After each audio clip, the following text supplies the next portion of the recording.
चीता हिरन को मारेगा या नहीं? मतलब अफ्रीका का चीता हिंदुस्तान में आकर हिरन को मारना भूल जाएगा। मैं जहां भी जाता हूं कहता हूं प्रेस के हमारे मित्रों, मगर मित्रों का काम नहीं करते ये लोग।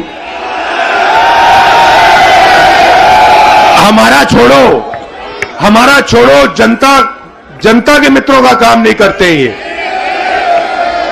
क्योंकि अगर आपके मित्र होते तो आपको देश की सच्चाई दिखाते, बेरोजगारी के बारे में बताते,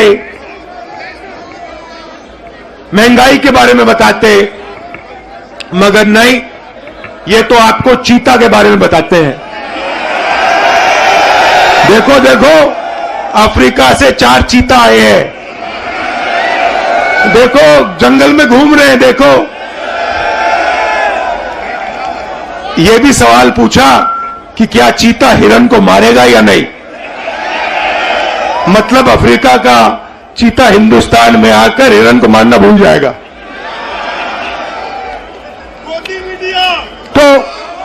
तो मित्र तो है नहीं। अच्छा,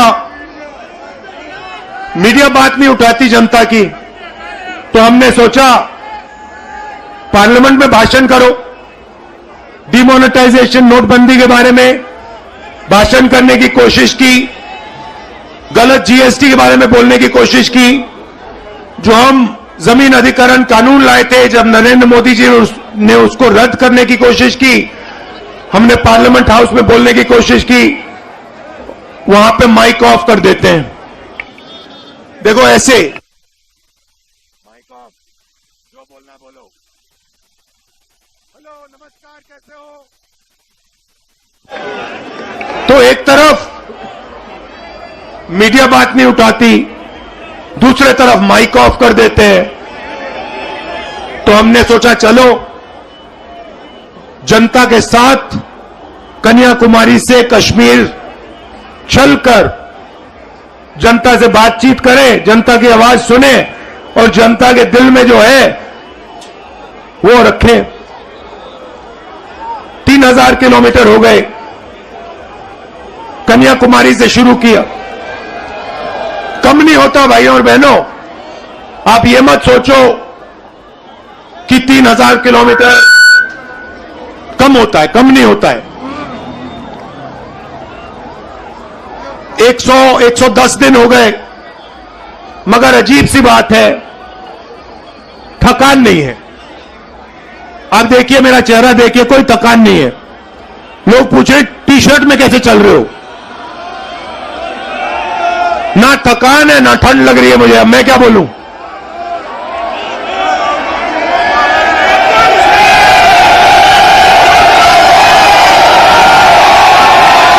अच्छा, जो प्रेस वाले हैं, एक बात देखो मेरे साथ, एक बात देखो, इनके बारे में देखो एक बात। ठहर जाओ भैया, एक बात देखो प्रेस वालों की। मैं यात्रा में चल रहा हूं, मैं टी शर्ट में हूं, मेरे साथ किसान के गरीब बच्चे चलते हैं, वो फटी शर्ट में होते हैं, उनकी पूरी टी शर्ट भी नहीं होती। मगर इन मीडिया वालों में से एक भी ये नहीं कहता भैया हिंदुस्तान में किसान का बेटा बिना स्वेटर के क्यों घूम रहा है। ये सवाल नहीं पूछेंगे, ये कभी नहीं कहेंगे भैया ये मजदूर है, ये टी शर्ट में क्यों घूम रहा है, ये किसान है, ये स्वेटर बिना जैकेट बिना क्यों घूम रहा है। ये सवाल कभी नहीं पूछेंगे। ये सच्चा सवाल है, मेरे टी शर्ट वाला सच्चा सवाल नहीं है। सच्चा सवाल यह है कि हिंदुस्तान के बच्चे, हिंदुस्तान के किसान, हिंदुस्तान के मजदूर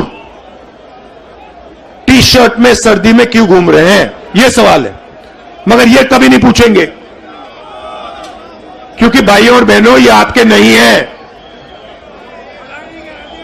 ये जैसे घोड़ा होता है ना, घोड़ा देखा आपने, शादी का घोड़ा होता है, उसमें लगाम होती है ना, उसको लगाम को टाइट करो एकदम रुक जाता है, वैसे इनकी लगाम है, लगाम लगी है प्रेस वालों पे।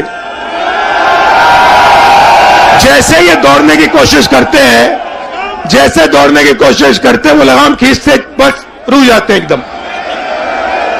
अच्छा, ये मत सोचिए कि ये बोलना नहीं चाहते। मेरे पास आते हैं, कहते राहुल जी हम सच्चाई बोलना चाहते हैं मगर हमें हमारे मालिक बोलने नहीं देते। मैं कहता हूं भैया डरो मत, बोल दो। कहते हैं नौकरी भी तो करनी है हमें, अगर हमने सच्चाई बोल दी नौकरी से निकाल देंगे, किसी और को डाल देंगे, वो झूठ बोलेगा। तो यात्रा का लक्ष्य जो देश में नफरत और हिंसा फैलाई जा रही है उसको मिटाने का है। भाइयों और बहनों, बीजेपी की पॉलिसी हिंदुस्तान के युवाओं को, किसानों को, मजदूरों को डराने की पॉलिसी है। नोटबंदी, गलत जीएसटी, कोविड के समय जो इन्होंने किया, ये सारी की सारी पॉलिसियां किसान को, मजदूर को डराने के लिए है। क्योंकि ये जानते हैं जब ये डर फैलाते हैं उस डर को नफरत में बदलना बहुत आसान होता है। ये इनका काम है। जनता को डराओ, किसान को डराओ, मजदूर को डराओ, युवा को डराओ और उसके डर को नफरत में बदल दो। डरो मत। ये भैया, ये एक बात समझ लो, ये आपने बोला डायलॉग, ये मेरा डायलॉग नहीं है, ये शिव जी का डायलॉग है। ये डायलॉग डरो मत, ये हमारा धर्म है।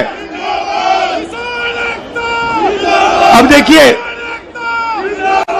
ये करोड़ों रुपए का, लाखों करोड़ों रुपए का अरबपतियों का कर्जा माफ कर देंगे।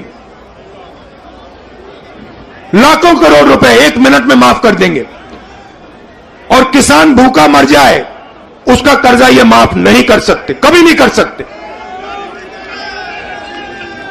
आप यूपी के, बाकी हिंदुस्तान के किसान हमारे पास आए थे, यूपीए की सरकार थी, आपने कहा हमारा माफ करो। 10 दिन में हमने 70,000 करोड़ रुपए, 72,000 करोड़ रुपए माफ कर दिया था। मजदूरों के लिए, गरीबों के लिए मनरेगा, भोजन का अधिकार, किसानों के लिए कर्जा माफ। तो हम डर को मिटाने की राजनीति करते हैं क्योंकि हम जानते हैं अगर ये देश डर जाएगा इस देश का फायदा नहीं होगा। अगर नफरत फैल जाएगी इस देश का फायदा नहीं होगा। भाई और बहनों, दो और मुद्दे हैं यात्रा के। एक है महंगाई, और मैं आपसे पूछना चाहता हूं, प्रधानमंत्री जी आते थे जब यूपीए की सरकार थी, कहते थे गैस सिलेंडर 400 रुपए का हो गया है, 400 रुपए का गैस सिलेंडर हो गया। भाइयों बहनों, आज कितने का है? मगर आज प्रधानमंत्री जी आते, आज आकर नहीं कहते कि भैया 1100 का हो गया। अच्छा, एक और सवाल है भैया, ये जो 1100 और 400 रुपए का फर्क है, ये किसकी जेब में जा रहा है? ये किसी ना किसी की जेब में तो जा रहा है ना। मतलब ये आसमान में तो नहीं गायब हो रहा। तो याद रखिए, ये नरेंद्र मोदी जी के जो खास मित्र हैं, 3-4 खास मित्र हैं, ये जो आपके गैस सिलेंडर का पैसा आपके जेब में से निकाला जा रहा है, उनकी जेब में जा रहा है। अच्छा भाई और बहनों, पेट्रोल का क्या दाम हुआ करता था यूपीए के समय? 60 रुपए। आज क्या है? 100। तो ये भी याद रखिए, ये जो 40 रुपये, 60 रुपया जो है, जो आपके जेब में से निकाला जा रहा है, ये भी उनके 2-3 मित्रों के जेब में जा रहा है। तो हमारा दूसरा मुद्दा महंगाई, और तीसरा मुद्दा, सबसे बड़ा मुद्दा, जो देश में नोटबंदी, गलत जीएसटी के कारण बेरोजगारी फैली है। आज 3,000 किलोमीटर में हर स्टेट में मुझे युवा मिलते हैं। मैं पूछता हूं क्या पढ़े? कहते हैं इंजीनियरिंग की, डॉक्टर बनने के लिए पढ़ाई की, आईएएस के लिए तैयारी की। और फिर मैं पूछता हूं भैया आप करते क्या हो? कहते हैं राहुल जी, शर्मा के कहते हैं राहुल जी हम तो मजदूरी करते हैं। कोई कहते हैं भैया, कोई कहते हैं मजदूरी करते हैं, और कोई कहते हैं भैया हम पकौड़े पका रहे हैं। इंजीनियरिंग की पढ़ाई की, आलू के पकौड़े बनाने। अच्छा, एक रास्ता था युवाओं के लिए अग्निवीर वाला,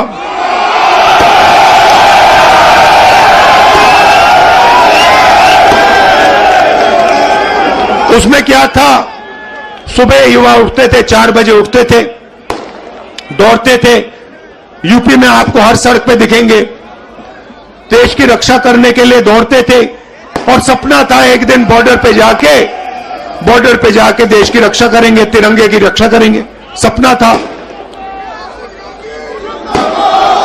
युवा 15 साल सेना में सेवा कर सकता था, उसके बाद उसको पेंशन मिलती थी।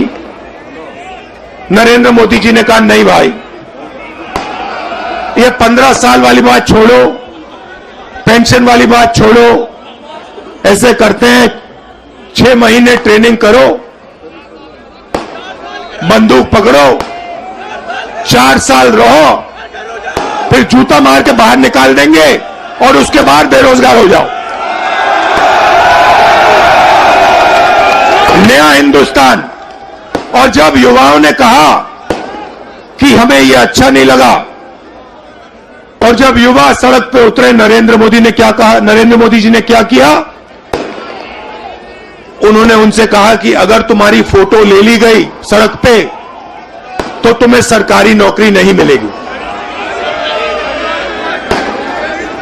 तो देखिए,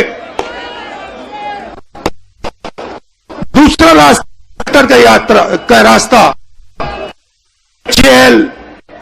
रेलवेज का रास्ता, उसको भी एक के बाद एक बेच रहे हैं। उन्हीं 3-4 लोगों को बेच रहे हैं। एयरपोर्ट भी उनको दिए जा रहे हैं, पोर्ट भी उनको दिए जा रहे हैं, रेलवेज भी उनको दी जाएगी, LIC भी उन्हीं के हाथ जाएगी, BHEL, HL सब उनके हाथ जाएगा और हिंदुस्तान के युवा बेरोजगार होंगे। ये है नरेंद्र मोदी हिंदुस्तान। इसके हम खिलाफ हैं और इसलिए हमने ये यात्रा शुरू की है। और हम इसलिए नहीं थके हैं क्योंकि आपने अपनी पूरी शक्ति, अपना पूरा प्यार इस यात्रा को दिया है और लाखों लोग हमारे साथ खड़े हुए, हर जात के लोग, हर धर्म के लोग। तो मैं आपको दिल से धन्यवाद करना चाहता हूं कि आपने इतना प्यार और इतनी शक्ति आपने हमें दी। इसके लिए मैं बहुत आभारी हूं, पूरी जिंदगी याद रखूंगा। बहुत बहुत धन्यवाद। नमस्कार। जय हिंद।